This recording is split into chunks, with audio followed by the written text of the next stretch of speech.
A courtroom. Quiet. The jury is leaning in. On the stand, a forensic scientist in a crisp gray suit. The prosecutor asks one question.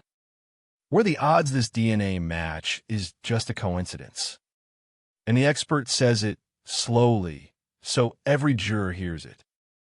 1 in a million. 1 in a million. You can feel the room change. 12 jurors do the same arithmetic in their heads. 1 in a million, it's a coincidence, so he's basically certain to be guilty. The gavel comes down. Guilty. And here's the thing that should keep you up at night. That number, 1 in a million, was completely real. The lab did nothing wrong. But the conclusion the jury drew from it? It was answering the wrong question. And that single mix-up has sent innocent people to prison. Let me tell you how someone ends up in that chair. We'll call our defendant Mr. Carter. Carter is not a real person. He's every person this could happen to. There's a crime. Investigators recover a tiny sample of DNA at the scene. No weaknesses. No motive anyone can find. No fingerprints. No confession. Just that one smudge of DNA. So they run it through a national database. Millions of profiles on file. The computer churns, and it pings. One match. Carter. A man who, until this morning, no one had ever suspected. This is what's called a cold hit. The evidence didn't lead police to Carter. The database simply coughed up his name. And now everything, the whole case, rests on that one match. At trial, the forensic scientist explains the match. DNA isn't a photograph. It's a profile, a set of genetic markers. And the key statistic is called the random match probability. It answers a very specific question. If you grab some random innocent person off the street, what's the chance their DNA would happen to match the crime scene by pure luck? For Carter's profile, that chance is 1 in a million. That is a genuinely tiny number. The lab is right to be proud of it. One random innocent stranger matching this sample by chance. 1 in a million. So far, so solid. Here's where it all goes sideways. Listen to these two questions. They sound like twins. Question 1. Given that a person is innocent, what's the chance their DNA matches? 1 in a million. Question 2. Given that the DNA matches, what's the chance the person is innocent? Say them out loud, and they feel like the same sentence flipped around. But they are not the same question. And they do not have the same answer.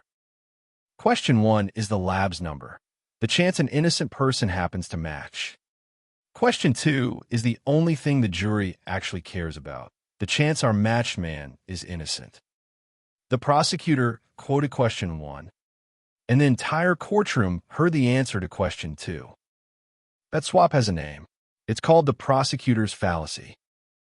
And to see why it's so dangerous, we need to do something the courtroom never did. We need to count. So before we count anything, I want you to commit to a number. The DNA matches Carter. The expert says 1 in a million.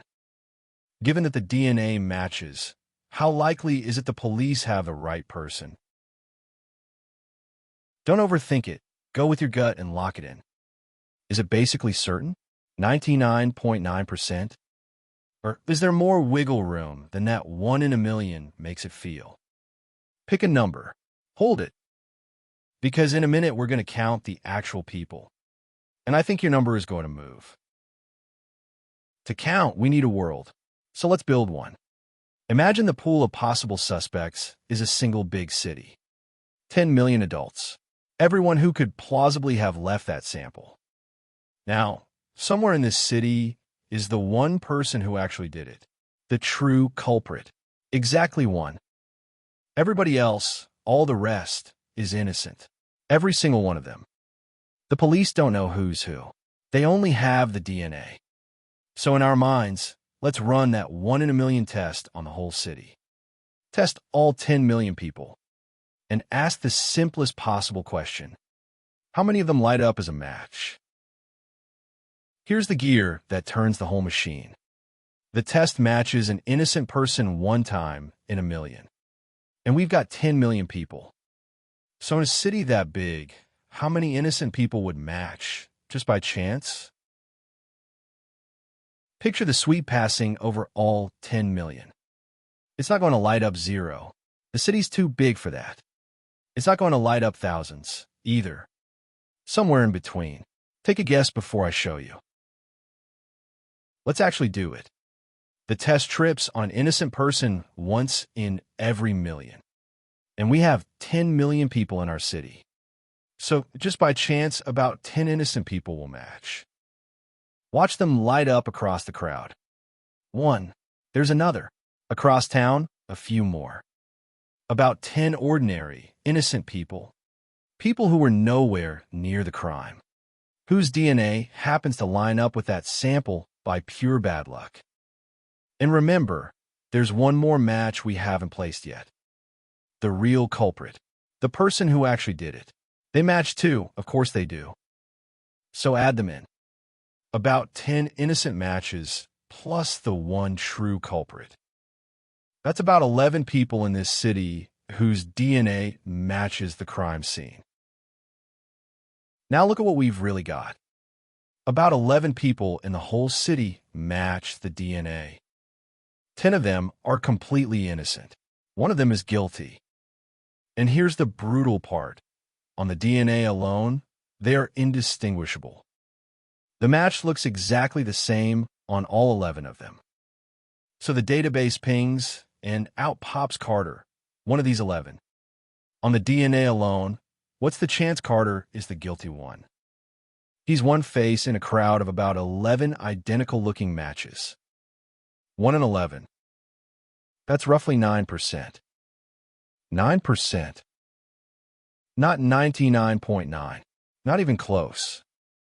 Which means on the DNA alone, there's about a 91% chance the police have the wrong man. The exact same evidence the prosecutor called 1 in a million actually leaves Carter more likely innocent than guilty. Now hang on. This doesn't mean DNA is useless. Far from it. Think about what the match actually did. It took a city of 10 million people and shrank the suspect list down to about 11. That is incredibly powerful. That's real work. But shrinking the list to 11 is not the same as picking the one. The DNA narrows the field. It is not, by itself, convict. To go from 11 down to 1, you need something else. Was Carter even in the city that night? Does he have any link to the victim? An alibi? A motive? A second, independent piece of evidence? In a real, sound case, the DNA points at a person you already had a reason to suspect. And then it's overwhelming because you're not picking from 11 strangers anymore. The danger is the cold hit with nothing else. A name pulled from a database, no other thread, and an expert number that sound like certainty. That's not 11 to 1 in your favor. That's the prosecutor's fallacy wearing a lab coat. So here's the whole thing in one breath. 1 in a million was a true number answering the wrong question. It was the chance an innocent person happens to match, not the chance our matched man is innocent. And once you separate those two questions, certainty turns into about 1 in 11. This isn't really about DNA. It's about a swap our brains make automatically. We hear a tiny, scary probability, and we forget to ask, out of how many people? That second number, the size of the crowd, is the whole ball game. It even has a name, the base rate. And this exact trap is hiding everywhere. Think about a medical test that's 99% accurate for a rare disease.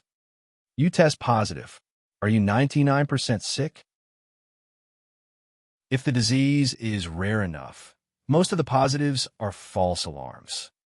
The same 10 innocent matches story, wearing a different coat. So next time someone hits you with a 1 in a million, ask the question the jury forgot to ask. 1 in a million, out of how many? Drop your medical test answer in the comments. I want to see who catches it. and I'll see you in the next one.